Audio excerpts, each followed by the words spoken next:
저수를 절어서 옷 살다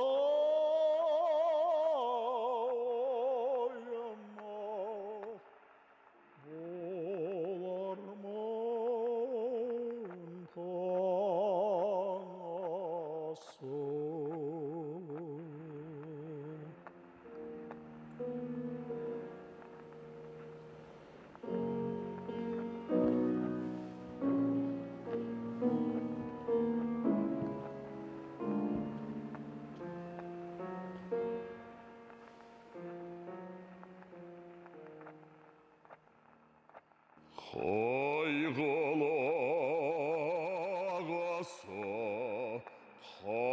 kapasını karışa Terlegen karabandık Jerdim ki jaraşa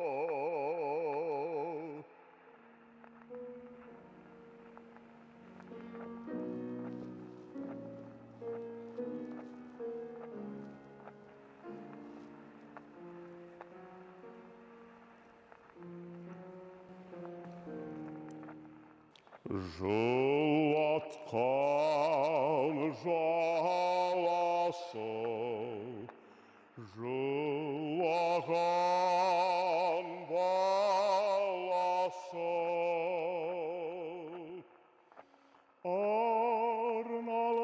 Абай – поэт, мыслитель, просветитель. Прометей казахской культуры, ставший ее символом. Его образ на сцене в разное время воплощали Гафиз Есимов, Шахимардан Абилов и Талгат Кузимбаев.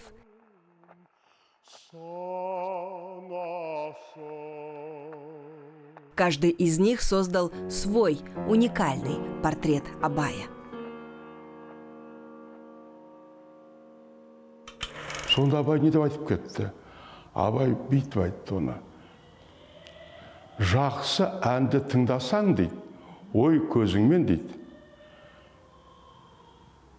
Өмір сәуле көрсетер судай тұнық дейді.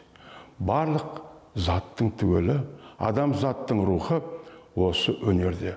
Қандай өнерде? Ол әрине анау ата бабамыздан келген, ұрпақтан келген сол өнердің бұлай басын қосып үлкен классикалық, гуманистік үлкен шыңға келгенде біз қазақ елі біледі. С песен Абая начинается каждый новый сезон старейшего театра оперы и балета страны, который гордо носит имя великого казахского просветителя вот уже более 70 лет, с 1945 года.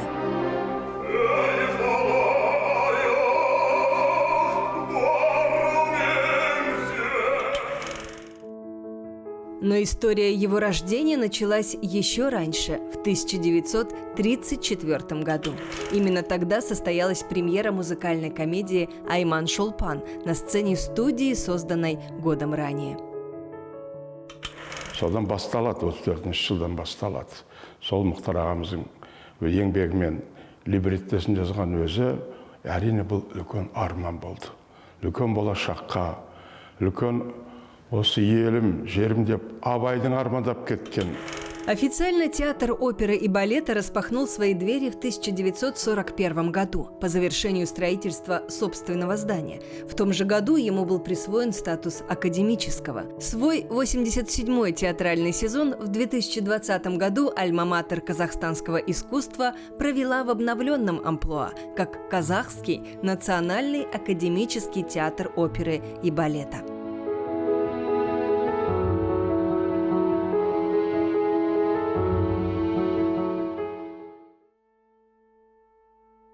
Театр «Колыбель казахской оперы», собравший самых ярких представителей классического искусства – дирижеров, композиторов, художников, писателей, певцов и режиссеров. Результатом совместного творчества отечественной интеллигенции тех лет стала первая казахская опера «Кыз Жібек».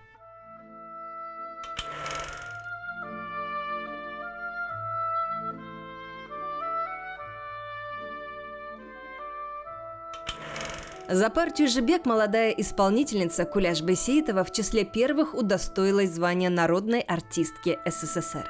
После нее в этой роли блистали несравненные Шабал Бейсекова, Роза Жаманова и легенда оперной сцены Бибигуль Тулегенова.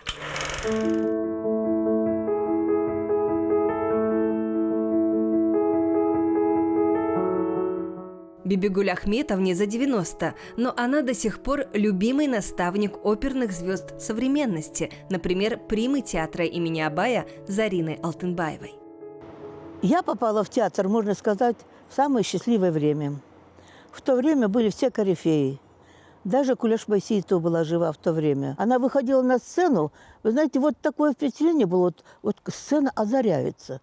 Что случается, я не знаю. Вот такое впечатление, как будто дополнительные софиты горят. И она мне так и запомнилась, белоснежная, изящная такая была она, аккуратненькая, мелкокосная такая.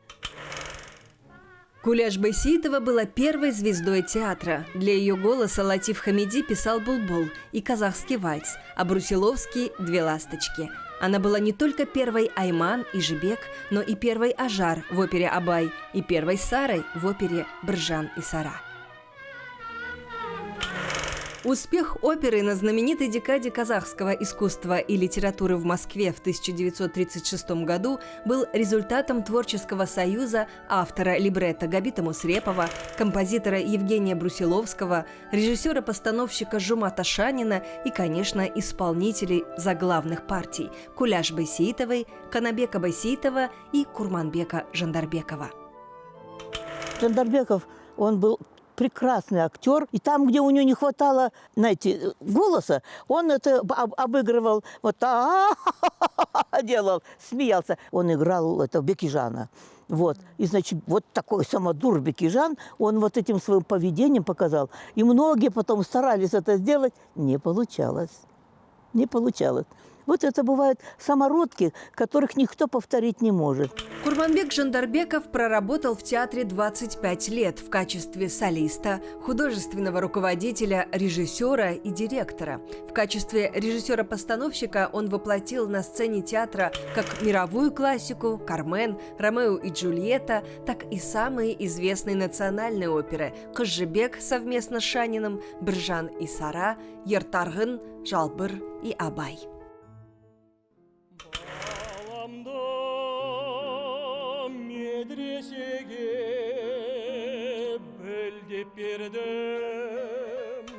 В военные годы труппа театра представила оперу «Абай», ставшей самым знаменитым спектаклем и классикой казахского оперного искусства. Автором либретто выступил Мухтар Ауэзов. А музыку к опере написали выдающийся музыковед и дирижер Ахмед Жубанов и композитор, автор множества песен, романсов, вальсов Латиф Хамиди. Абай операсында Абайдың өлеңдерінен жазылған. Ішінде Жұбановтың өзінің бір биі бар, Латиф Хамидың өзінің бір шығарма, 3 шығарма бар жазылған. Өздерінің қалғаны түгелі Абайдың өлеңдері. Бірақ әлемдік дүниеде, әлемдік классикада мен айтар едім, ол опера қазір біз Вердидің Аидас дейсің, Атталас дейсің да, Чайковскийдің Евгений Онегиндің Мазепа дейсің, мысалы үлкен опера, соның деңгейінде жазылған опера. Осыдан бастап қазақ театрының фундаменті, тамыры көтеріле бастады. Исполнителем главной партии, первым из артистов, воплотивших на сцене образ Абая, стал Ришат Абдулин, выдающийся оперный баритон. Это Абай номер 1. Что бы там ни говорили, как бы ни были, такого Абая я до сего времени еще не слышала. Это был, знаете, настоящий философ. Вот на него смотришь и ему веришь, что это действительно Абай с его вот умом, с его знанием, с его страданиями, сочувствиями.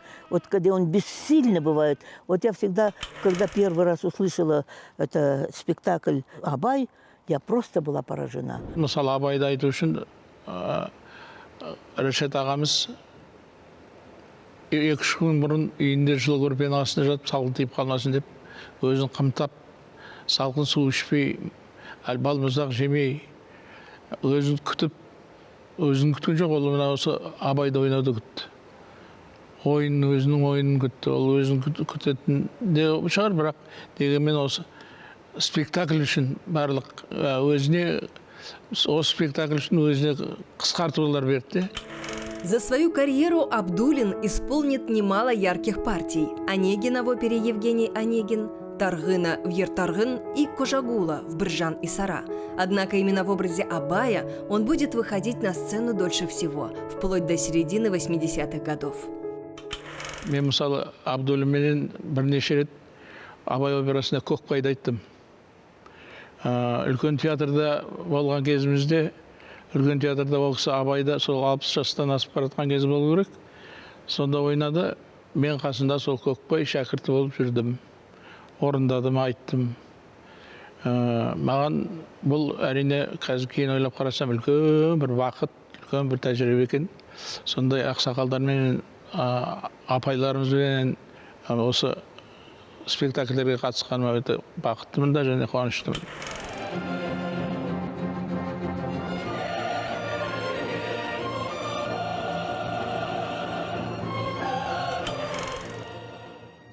После окончания войны театр начал стремительно развиваться. В 1946 году на свет появилась еще одна национальная опера «Біржан и Сара».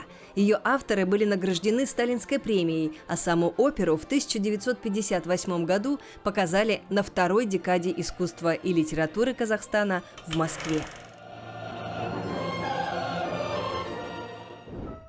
Шабал Бейсекова пела в театре еще в 1936 году, будучи студенткой Алматинского музыкального техникума. После участия в первой декаде казахского искусства в сольном составе театра ее направили на обучение в Московскую консерваторию. Оттуда она вернулась в родной театр и стала одной из самых ярких оперных звезд с 30-х по 80-е годы. Вторая Кожебек была у нас Шабал Бейсекова. У нее был красивейший голос. Очень красиво. Потом я слушала в ее исполнении Джульетту, мы наставили Ромео и Джульетта. Я просто, знаете, я слушала и думаю, боже мой, ну бывают же такие голоса. Ну просто, знаете, вот какой-то сказочный такой тембр. Сказочный красивый тембр был у нее, Шабал Бейсекова. Вот эти две звезды были. Значит, первая, конечно, Куляш Апай, вторая Шабал Бейсекова. Вместе с Шабал в опере «Кожебек» пели ее муж Каукен Кинжитаев и Байгали Досымжанов, который, помимо воплощения ярких сценических образов, выступал в качестве режиссера, а затем и художественного руководителя театра. Байгали Досымжанова нас называли казахским Лемешевым. У нее был очень красивый тембр, тенор и с огромным диапазоном. Вот он как пел Вакулу, это «Спи, моя красавица». Он как ее красиво пел, он, по-моему, даже пел красивее, чем Лемешев. Очень красивый был голос. И вот потом, после этого, когда уже я входила в Жебек, тогда уже вот эта Шабал Бейсекова, она уже играла джингей, и она мне вот всегда помогала, где надо было упасть, где надо было плакать, там, где надо было, значит, проклинать Бекижана, там все такое. А я первый раз играю, и Бекижана играет этот Жандарбеков. У меня рот не поворачивается. Ну, как я могу проклинать такого человека? У меня сознание другое. Бибигуль Тулегенова пришла в театр сразу после окончания учебы в 1954 году. Это было время нового поколения солистов, большинство из которых уже имели профильное образование, будучи выпускниками Казахской консерватории имени Курмангазы. Первым спектаклем Бибигуль Тулегеновой в театре стала опера Верди «Риголетто». Она исполнила партию Джильды, после чего начала готовиться к следующей партии в опере «Дон Паскуале». В то время театр активно осваивал зарубежную классику. «Руслан и Людмила», «Пиковая дама», «Спящая красавица», «Ромео и Джульетта», «Трубадур», «Медный всадник». Но, увы, линия судьбы резко изменила направление. В 1956 году молодую певицу переводят в Казахскую филармонию имени Жамбыла, где она проработает долгих 15 лет и заработает не только множество регалий и наград, но и всенародную любовь и признание. А несравненной Куляш Байсеитовой не станет в 1957 году, на 45-м году жизни. Безвременно ушедшую певицу во время второй декады казахской литературы и искусства в Москве в роли Сары в опере «Бржан и Сара» подменит Роза Жаманова, народная артистка СССР, ведущая исполнительница женских партий, принесшая театру славу и успех в 60-х. Сама Бибигуль Тулегенова вернется в театр только в 1971 году и сразу же исполнит заглавную партию в опере «Кызжыбек».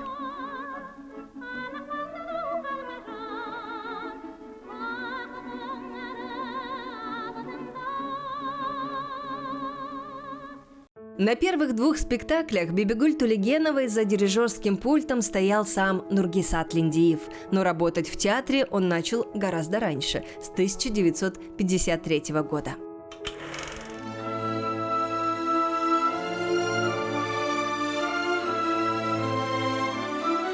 Он дирижером, конечно, был от Бога. Вот тут ничего не могу сказать. То есть он встает вот за пульт, пусть это будет симфонический оркестр, театр, пусть это будет оркестр Курмангазы, его оркестр вот сейчас, который он создал, вот Рарсаза. Он встает за пульт, и вот музыканты совсем по-другому играют. И вот это какое-то тоже чудо. Вот представляете, вот это одно чудо, это была Куляш Байсеитова, второе чудо Нургисат Линдиев. 2 спектакля мы спели. Театру входную дверь сломали. Потому что народ было интересно. Ну, потому что я уже была популярна, просто как концертная певица. Но людям очень хотелось. Ну, что же я могу в театре делать?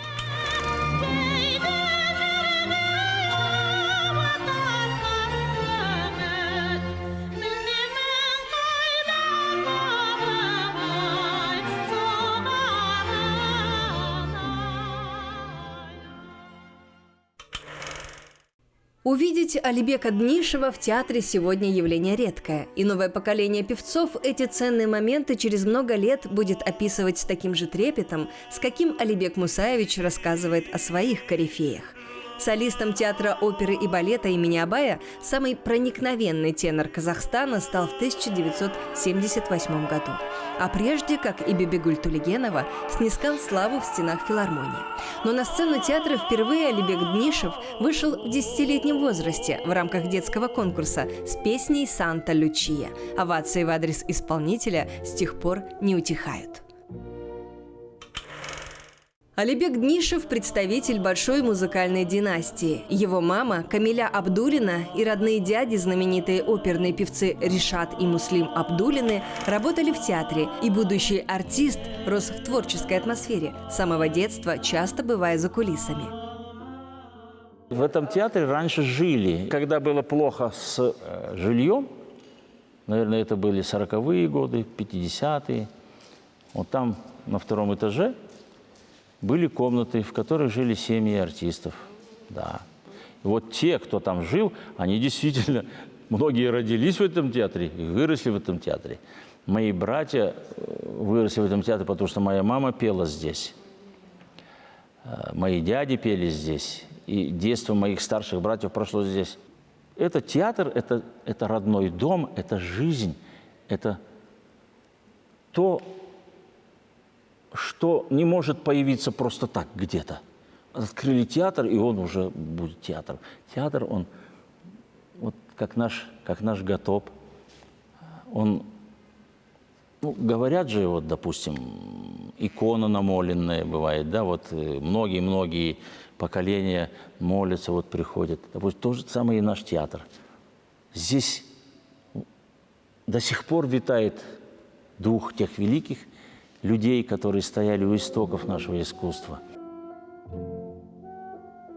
Главный алматинский театр всегда окружали лучшие люди страны. К его гастролям в газетах печатали стихи Жамбыла Жабаева. О нем говорил Мухтар Ауэзов на страницах литературной газеты. Театр был культовым местом города, куда стекалась вся творческая интеллигенция и талантливые артисты со всей страны. Алибек Днишев относится к звездам оперной сцены нового поколения вместе с Хорлан Калиламбековой и Рахимой Жубатуровой. Дебютом Алибека Днишева на большой сцене стала партия Ленского в опере «Евгений Онегин». Как одна безумная душа поэта еще любить осуждена. Оказывается, театр тогда готовился к гастролям в Москве на сцене Большого театра. Были замечательные такие эпохальные гастроли. Большой театр нам освободил свою сцену, и наш театр приехал туда летом, в самый пик, в самый разгар театрального сезона. Мы выступали на сцене Большого театра со всем своим репертуаром. Не здесь, а там вышел на сцену и спел Ленского. Вот. Ну и всю жизнь, в общем-то, через всю жизнь мою творческую эта партия прошла. Интересно было впервые выйти на сцену Большого театра. А потом я через много-много лет пел Ленского уже с труппой Большого театра. И я смотрю, мне дали одежду. Вот сцена дуэли, я сижу в шубе, там же шапка. Смотрю, написано «Лемешев». Это все когда-то использовал Сергей Яковлевич Лемешев. Образ Ленского принес певцу союзную популярность. Советская пресса отмечала в его исполнении тонкость, особый лиризм и красоту голоса. Молодого артиста нарекли одним из талантливейших продолжателей традиций таких великих мастеров прошлого, как Леонид Собинов и Сергей Лемешев, которых называли лучшими Ленскими мира. Помимо этого, на сцене родного театра артист воплотил Владимира из оперы «Князь Игорь», Айдара из оперы «Абай» и многих других. В основном я очень много пел с Серкебаевым, потому что вот в опере «Абай», допустим, или в «Евгении Онегине», или в «Травиате», везде мы были. Вообще с «Травиатой» интересный случай произошел давно-давно. Я учился на 2-м курсе консерватории. Казахтелефильм снимал фильм-концерт «Поет Ермек Серкебаев». И там была сцена, ария Жермона. И вот меня пригласили изображать Альфреда. И вот я там наклонился к нему, он мне там поет: «Ты забыл край милый свой, бросил ты Прованс». Он мне поет, я там... И я тогда не мог подумать, что через сколько-то лет мы на сцене этого театра, я буду петь с ним действительно не в кино, а наяву. Ермек Серкебаев – одна из самых титулованных звезд оперного, обладатель госпремий и орденов, народный артист и герой соцтруда, 60 лет творческой деятельности. Дебют в качестве певца случился на радио в 1947 году, где он работал диктором. В прямом эфире певец исполнил арию Гремина из оперы «Евгений Онегин», выученную на слух. После этого его пригласили в театр в качестве солиста. По настоянию окружения Ермек Серкебаев поступает в консерваторию имени Курмангазы по классу пения и останется верен сцене вплоть до 2006 года.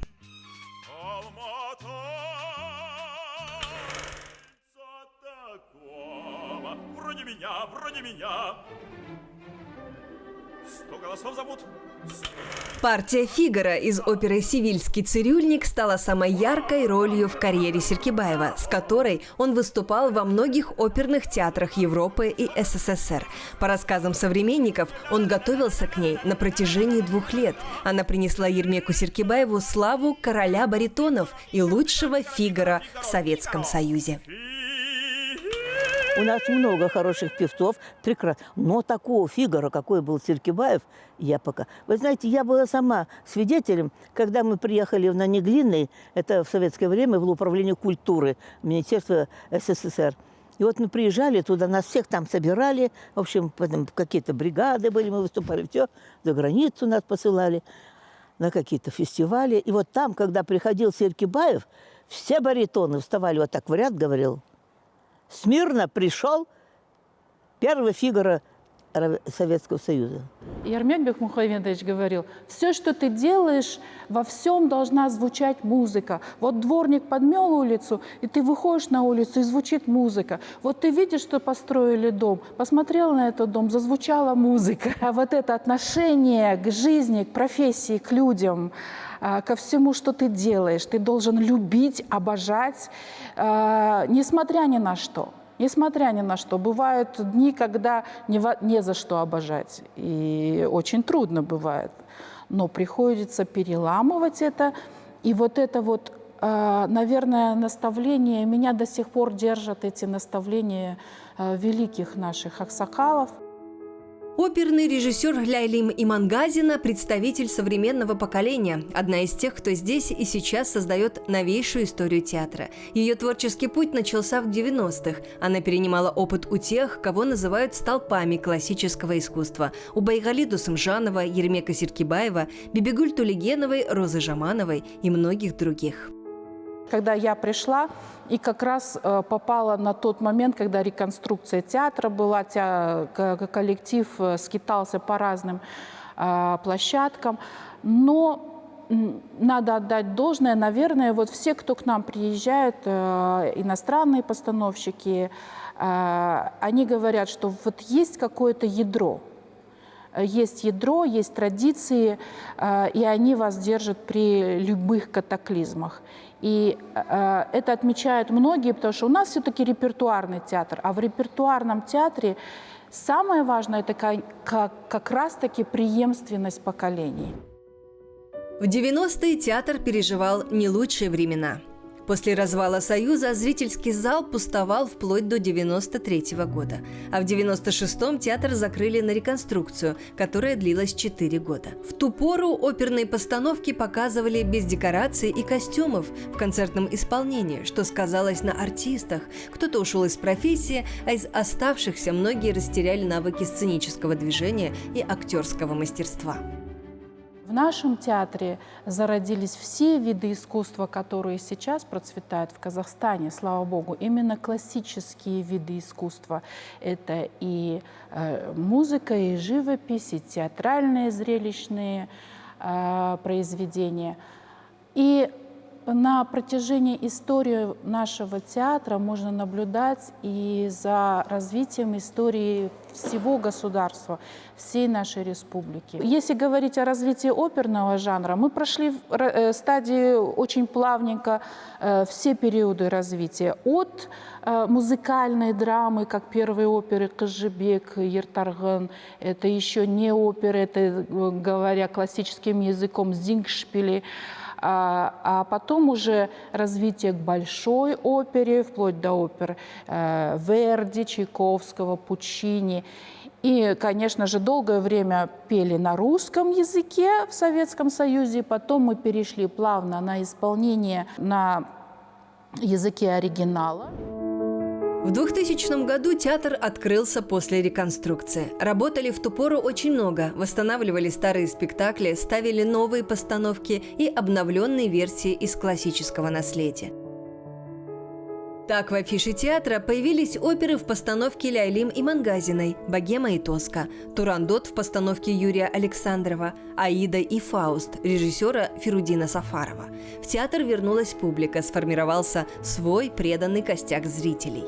Алматинский зритель очень грамотный зритель, поэтому это всегда ответственно выпускать новый спектакль, и ты понимаешь, что ты себя предрекаешь под бомбежки, критики и так далее. Ты абсолютно осознанно идешь, но так же, как я абсолютно осознанно шла на постановку «Кармен», классической оперы в стиле модерн.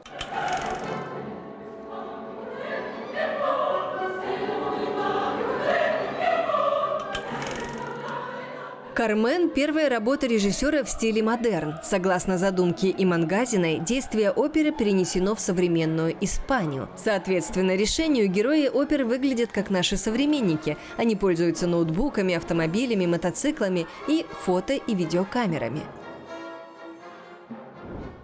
Несмотря на почтенный возраст, 88 лет, театр не чужд экспериментам. Одним из них стало приглашение итальянского режиссера и сценографа Маттео Маццони, представившего алматинцам новое прочтение оперы «Дон Паскуале».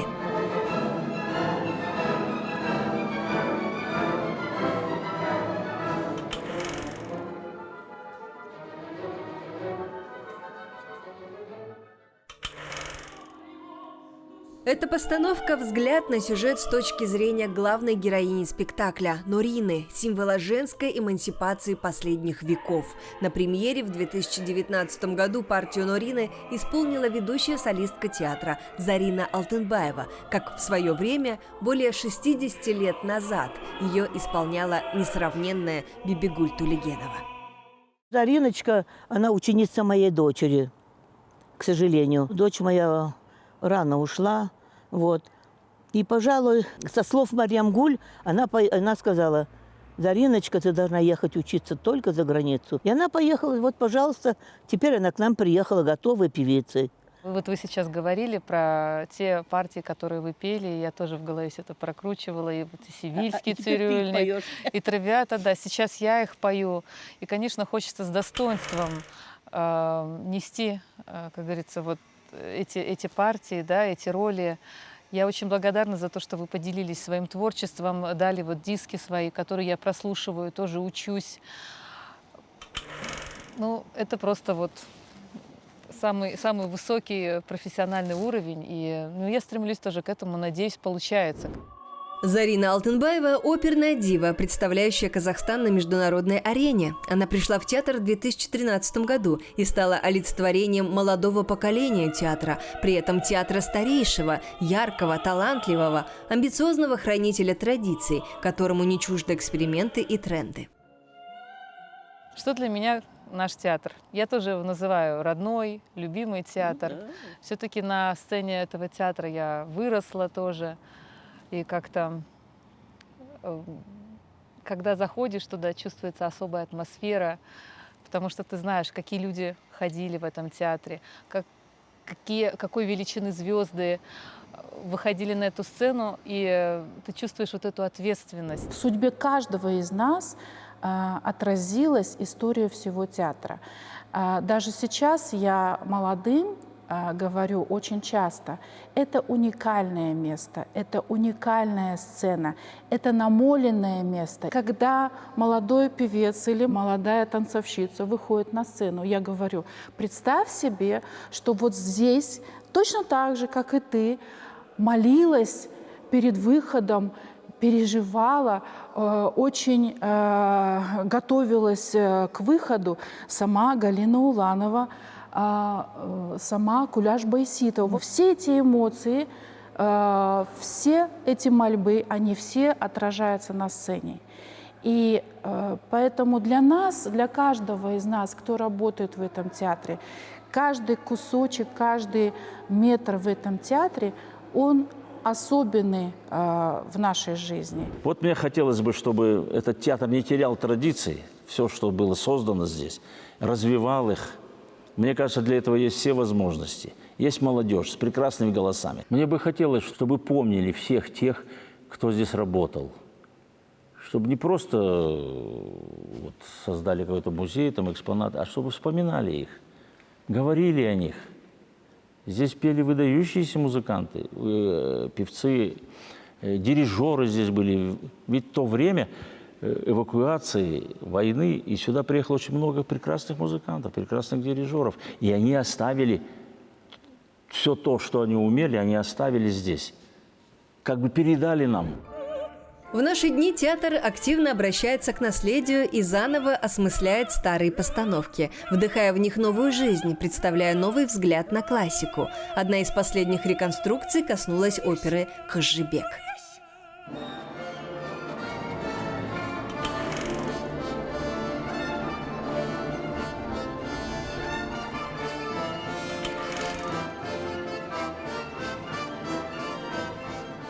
Премьера новой версии была приурочена к 115-летию композитора Евгения Брусиловского, первого режиссера спектакля Курманбека Жандарбекова и исполнителя главной партии Канабека Байсиитова.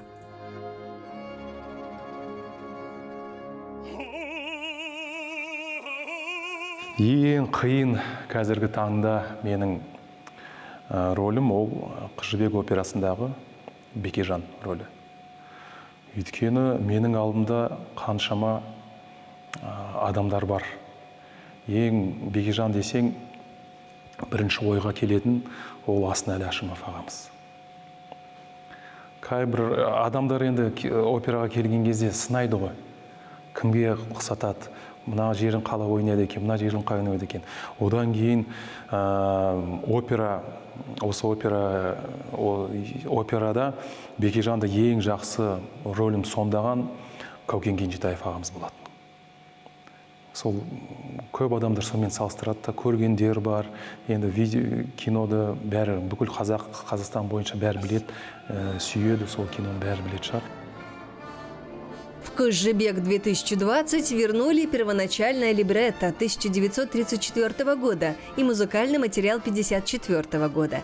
Перед российским постановщиком Михаилом Панджавидзе стояла главная задача – сохранив дух спектакля, дать ему современное воплощение посредством последних технологий, сценографии, интересных режиссерских решений. Все это позволило опере зазвучать по-новому. Реконструкция старых спектаклей коснулась не только оперы, но и балета. К завершению 87-го театрального сезона балетная труппа представила премьеру обновленного балета «Спартак» Арама Хачатуряна.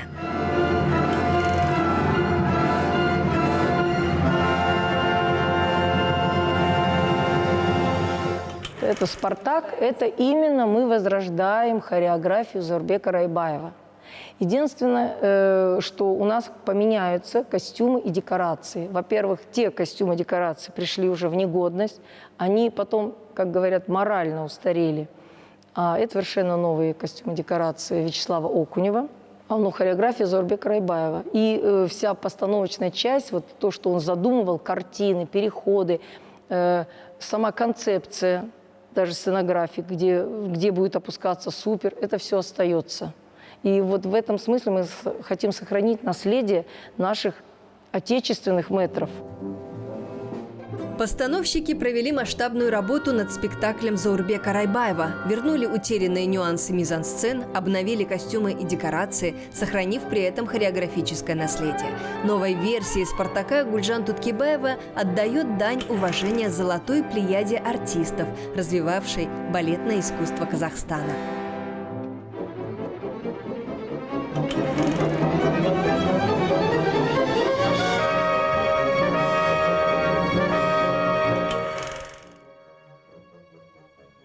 Первым роль «Спартака» в 1974 году блестяще исполнил Рамазан Бапов, выдающийся танцор, первый и единственный народный артист СССР в истории казахстанского балета. Помимо «Спартака» запомнился зрителям партиями в «Лебедином озере», «Ромео и Джульетте», «Жизель», «Козы-Корпеш», «Баян-Сулу». Среди прим балета в это же время на сцене блистали Раушан Байсеитова и Зарема Костеева. Большой вклад в развитие театра в 60-х, а после и в 80-х внесли Даурен Абиров и Минтай Тлеубаев в качестве главных балетмейстеров театра. В наше время балетную труппу возглавляет народная артистка Казахстана, прима-балерина Гульжан Туткибаева. Она пришла в театр в 1982 году, сразу после окончания Московского хореографического училища. И первой же партией моей, большой партией, была партия Адеты Адили в балете «Лебединое озеро», которую мне доверил Заургалевич Райбаев. Я, честно говоря, очень боялась и не хотела, и каждый раз откладывала. Это очень сложная партия.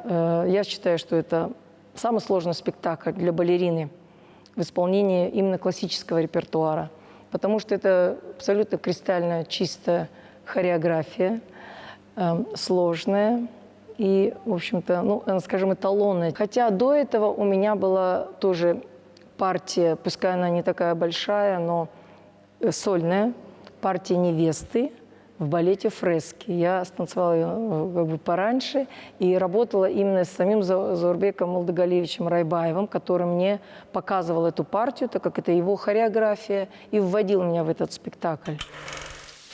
С именем Заурбека Райбаева связывают интенсивное развитие балетного искусства в 50-е годы. В то время он уже в большей степени проявлял себя как балетмейстер, нежели солист. На сцене родного театра он поставил множество спектаклей, среди которых помимо балетов «Спартак» и «Фрески» были «Шопениана», «Раймонда», «Болеро» и множество других спектаклей. В этом плане, конечно, очень повезло. встреча и сотрудничество, и то, что мы учились у таких мэтров.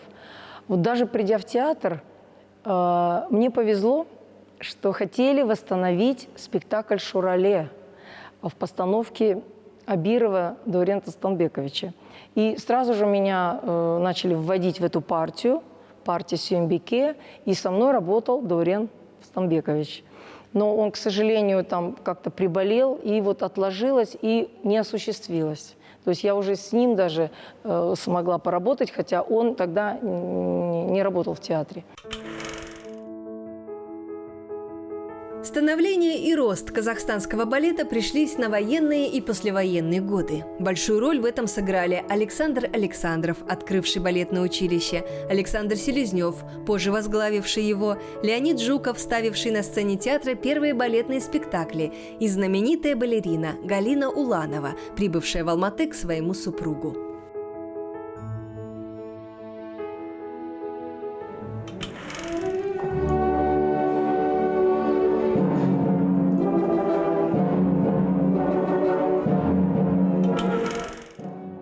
В музее театра хранится ее костюм – хитон Марии из балета «Бахчисарайский фонтан» 40-х годов.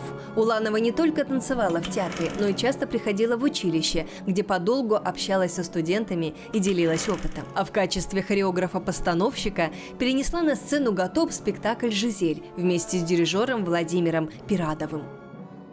Я думаю, что история, конечно, имеет большое значение для становления артиста. Если вот мои ощущения, когда я пришла в этот театр, я знала, что он уже существует давно, и на этой сцене танцевала Галина Уланова, наша знаменитая Сара Кушербаева, вот мой педагог первый, Инесса Манская. Ну, естественно, это очень влияет. Ты понимаешь, что здесь творилась история, и здесь начиналось, зарождалось балетное искусство Казахстана. Рамазан Бапов, Раушан Байсеитова, Эдуард Мальбеков, Людмила Рудакова, вот Дюсенбек Накипов, Кайрат Мажикеев. Ну, все они были вот перед нашими глазами. Даже наши чуть помладше их, но в то же время тоже старшее поколение, на которых мы смотрели, заслуженная артистка Майра Кадырова, Людмила Ли, заслуженная артистка. То есть это все наше старшее поколение, на которых мы смотрели, мы у них учились, мы перенимали опыт. И также мы хотим и сейчас передаем опыт молодому поколению. Наиболее ценный опыт, полученный из рук в руки от мастера молодому артисту. Перед премьерой «Спартака» на репетициях присутствовал Эдуард Мальбеков, один из первых исполнителей партии «Краса». В балетном искусстве мэтр более 60 лет. Был ведущим солистом и педагогом-репетитором театра, директором и худруком хореографического училища. Спасибо театру, спасибо Гульжану Самбековне, очень уважаемую. Когда она попросила меня прийти и помочь проконсультировать ребят, я, конечно, не мог отказать. Потому что азарт работы. Тут невозможно сидеть и, так сказать, сложа руки. Это живое дело, и оно требует, конечно, эмоциональной отдачи. Тем более, что очень хорошие парни. Я имею в виду те, которые часто со мной репетировали. В данном случае Рахим Даиров и Нельсон Пеня, наш кубинец, который здесь уже несколько лет работает и, как я понимаю, прижился в нашем театре. Ну и хорошо, потому что красивый парень, уже зритель его, надо полагать, знает. И поэтому хочется, чтобы спектакль пошел, как в свое время на премьере, далеких 40 с лишним лет тому назад, когда Рамазан Салик еще был жив. И, конечно, это было в свое время, это было событием. На первой премьере балета «Спартак» на большой сцене «Гатоп» имени Абая главные партии, помимо Рамазана Бапова и Эдуарда Мальбекова, исполнили и другие легендарные артисты – Зарема Костеева, Людмила Рудакова. А почти 50 лет спустя балет обретет новую жизнь в лице солистов нового поколения.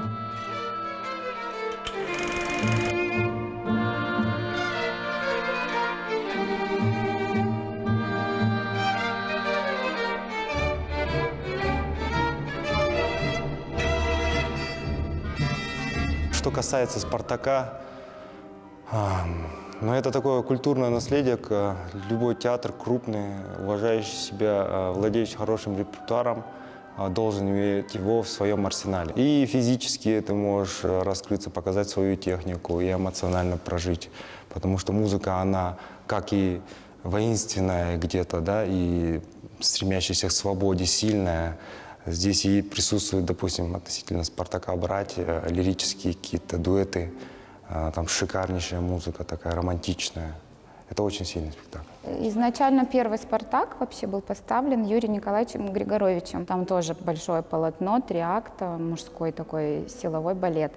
Ну, у нас отличается, в принципе, у нас тоже очень хороший «Спартак». Отличается немножко в некоторых мужских танцах, сценах есть наши немножко руки казахские, но у нас тоже довольно очень технически сложный он для мужчин, для «Спартака», для «Краса». Очень интересные массовые сцены. Мэтр советского балетного искусства Юрий Григорович в свое время приезжал в Гатоп. Здесь он ставил свой знаменитый балет «Легенда о любви» и «Ромео и Джульетту». Это случилось уже после реконструкции театра, когда активно начали восстанавливать и поддерживать международные связи. Мы действительно работали очень тесно, и как бы у нас было какое-то взаимопонимание. И я училась тому, как нужно выстраивать свет. Он рассказывал о том, как они работали с Симоном Версаладзе, какие-то свои истории. Это просто здорово. Также у нас работала Габриэла Комлева, легендарная балерина тогда Кировского театра, сейчас Мариинского театра. Она ставила у нас спектакли «Баядерка» и «Спящая красавица». То, что у нас ставились спектакли уже мэтра современной хореографии Бориса Эйфмана, «Красная Жизель» и Анна Каренина. Мы присутствовали, работали рядом. Как работают его ассистенты, как работал он, что он требовал. Это тоже все обогащает и вообще работу нашего коллектива. И, конечно, мы старались впитывать все, чем обладают эти мастера. За последние несколько лет балетная труппа театра значительно расширила географию своих гастролей. До пандемии коллектив представил Бахчисарайский фонтан на сцене старейшего грузинского театра. С успехом выступил во Франции. Дебютировал на легендарной сцене лондонского Колизея. Труппу тепло принимают за рубежом, восхищаясь технической подкованностью казахстанских артистов. И недаром новое поколение балета «Гатоп» – преемники легендарных танцовщиков, чей опыт они сохранили и приумножили.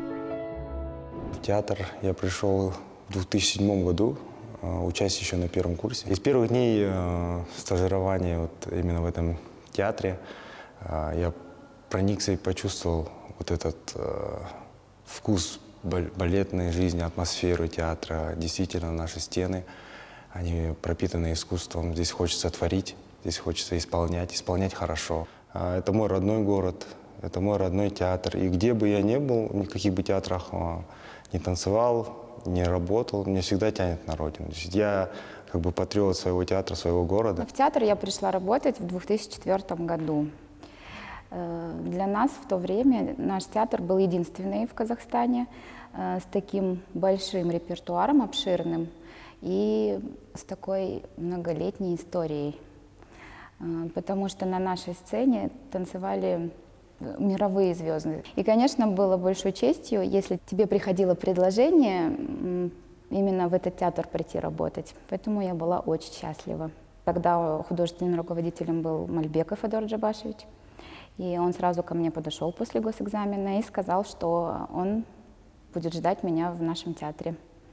И как бы счастья не было предела тогда, на тот момент. Многие спектакли, ведь в целом, конечно, на сегодняшнюю молодежь лучше подготовлена в целом, чем было тогда. Она все равно лучше нас. Хотим мы того или не хотим, но это так. Просто были какие-то отдельные выдающиеся моменты. В данном случае это то, что произошло со спектаклем «Спартак», потому что в нем участвовали такие вот мастера, как Рамазан Салихович Бапов. Понимаете? Вот, поэтому, естественно, а сейчас на этом уровне танцуют все. И я надеюсь, что у спектакля ждет прекрасная и долгая жизнь. Каждый из постановщиков трепетно подошел к подготовке нового «Спартака». Дирижер Ербулат Ахмедияров лично присутствовал на репетициях, а в подготовке музыкального материала обратился к уникальному экспонату, который хранится в нотной библиотеке театра – партитуре балета с пометками самого автора Арама Хачатуряна. В 1947 году композитор прибыл на премьеру балета и лично дирижировал спектакль. На самом деле из театральных коллективов по республике один из старейших театров, хранитель традиций. Вся наша творческая интеллигенция, она вышла из, на казахском говорят, карашанграх, вот из нашего гнезда. И самое интересное то, что наши композиторы, родоначальники именно казахской классической музыки, да, они писали именно для этого театра, для этой сцены, для этого коллектива, для этого состава. Поэтому вот и у нас нотная библиотека тоже очень богатая, и есть рукописные редкие материалы. То есть в этом плане я считаю, что нашему театру нет равных.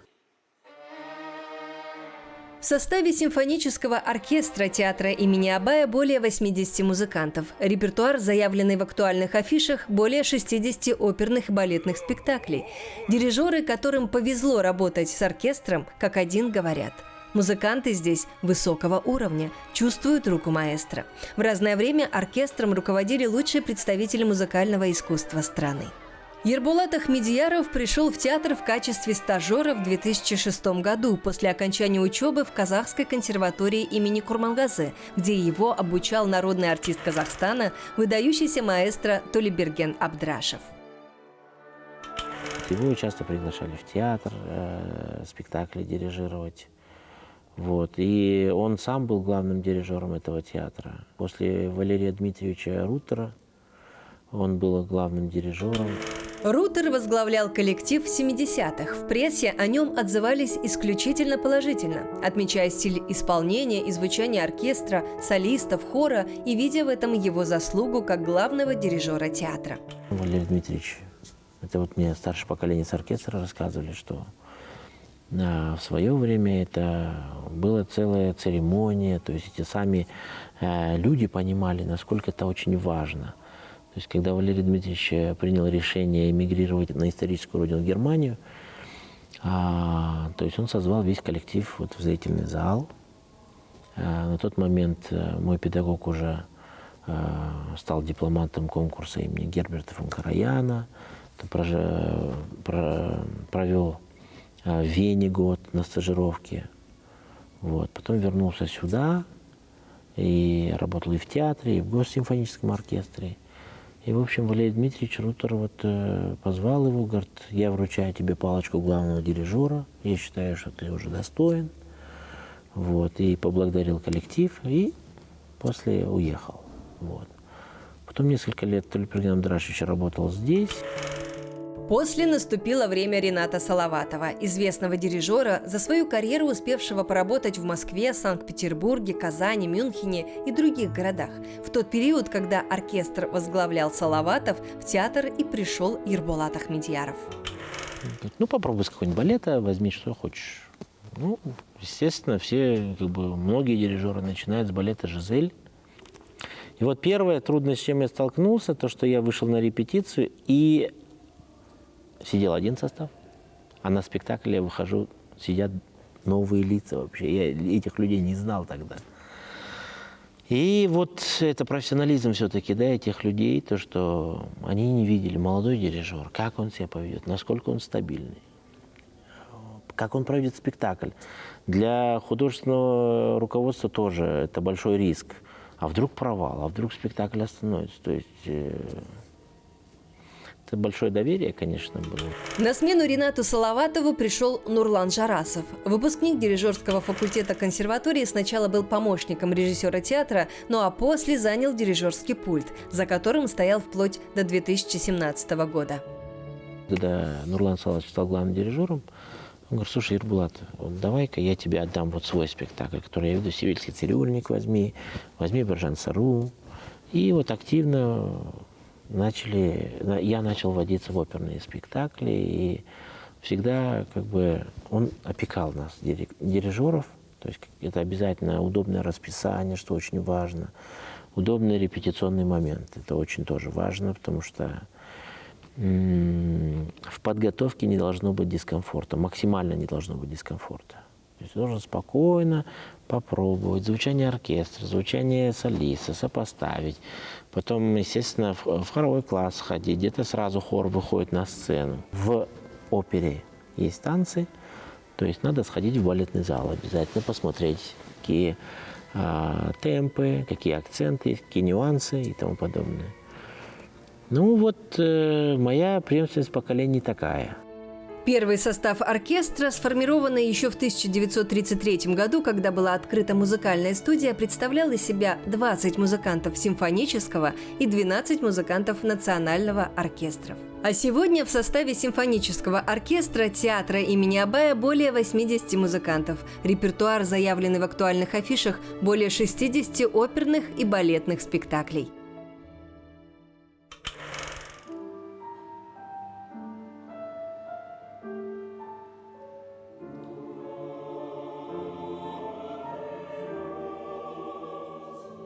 Преемственность поколений прослеживается не только среди оперных певцов, балетных артистов или музыкантов оркестра. Хоровой коллектив, без которого невозможно представить ни один театр мира, также тщательно хранит свои традиции, сохраняя фундамент для созидания новых проектов.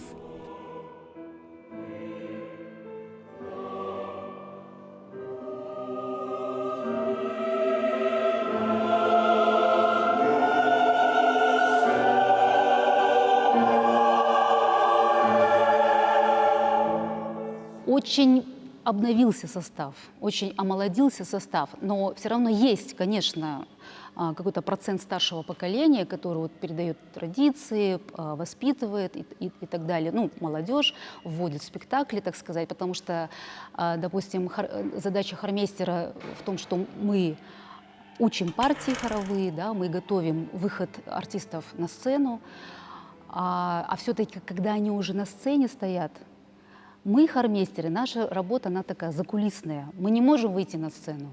Мы стоим за кулисами и очень переживаем за процесс. А там уже вот именно старшее поколение подсказывает молодежи, куда встать, как спеть, что сейчас поем и так далее. Потому что мало того, что, допустим, выучивает человек, да, артист, свою партию, а когда выходит на сцену, и когда загораются софиты, когда зрители в зале, конечно, он может растеряться и не вступить, не спеть. Так что и тут колоссальное значение имеет вот как раз-таки старшее поколение. Алия Темирбекова более 20 лет работает над хоровым репертуаром главного театра страны. В полной мере ее творческая зрелость и яркие организаторские способности, которые вывели коллектив на новый профессиональный уровень, проявились на должности главного хормейстера, которую она занимает с 2008 года. Моим учителем на тот момент, когда я поступила в консерваторию, Шакижан Калуяновна Буркутбаева, она на тот момент была главным хормейстером нашего театра.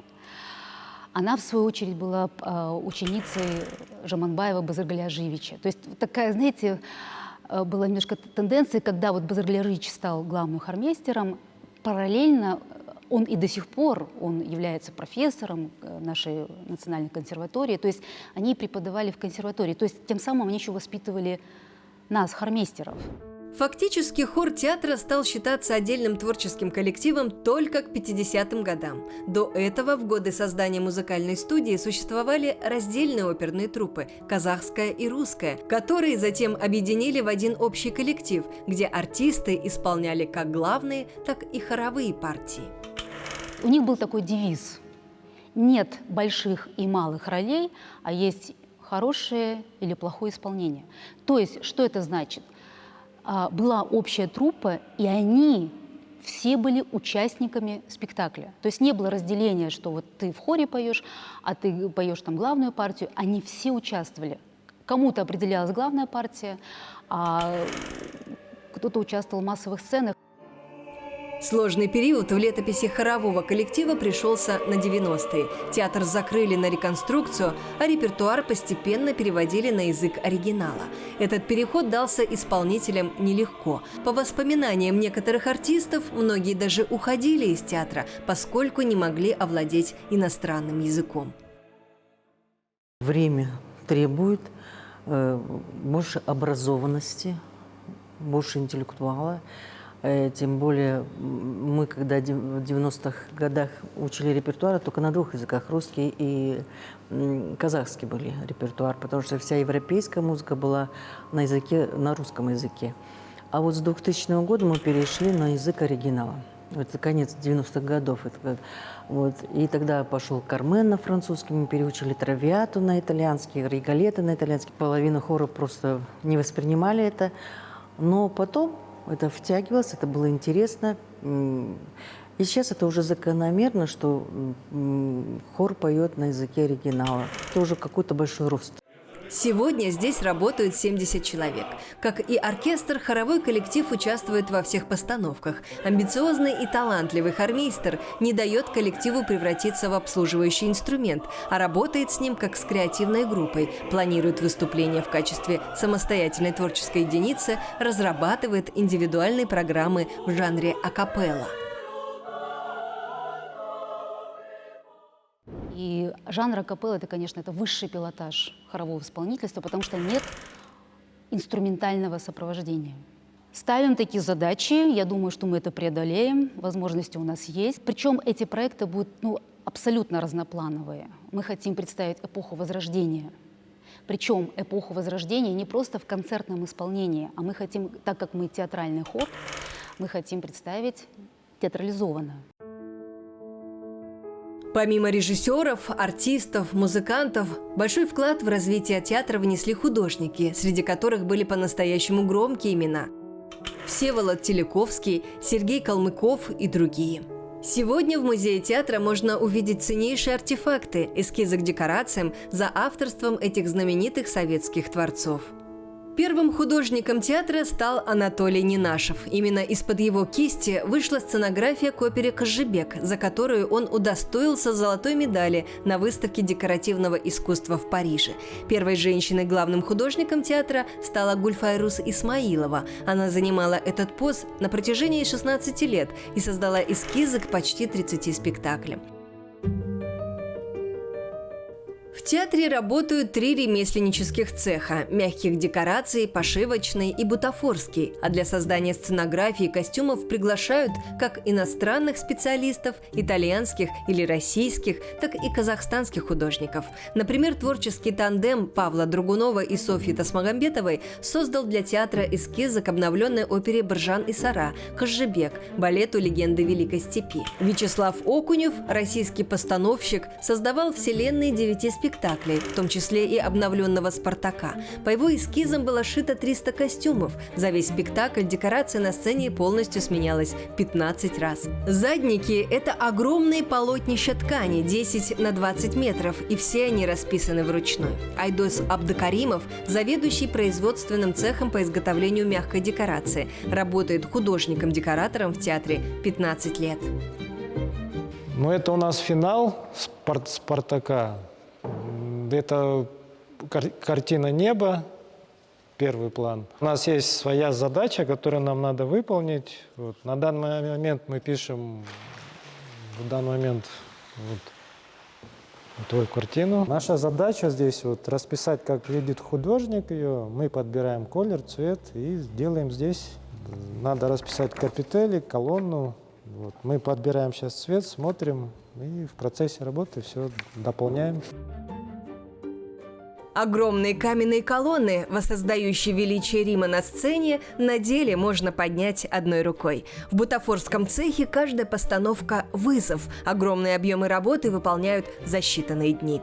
Команда реквизиторов мастерски овладела искусством создавать величайшие иллюзии. Когда зритель в зале любуется блеском доспехов, сиянием золота и драгоценных камней, а на деле эти наряды сделаны искусными мастерицами из бижутерии, пластика и ткани. Так что публика аплодирует не только прекрасным исполнителям, музыкантам, постановщикам, всем цехам, всем служащим театра, всем, кто внес свою лепту в его бессмертную историю. 88 лет. За эти годы на большой сцене театра было поставлено свыше 300 произведений, снискавших театру и артистам мировую известность и заложивших мощный фундамент высокой культуры и мастерства в казахстанском искусстве. Каждый театральный сезон ставит перед театром новые задачи.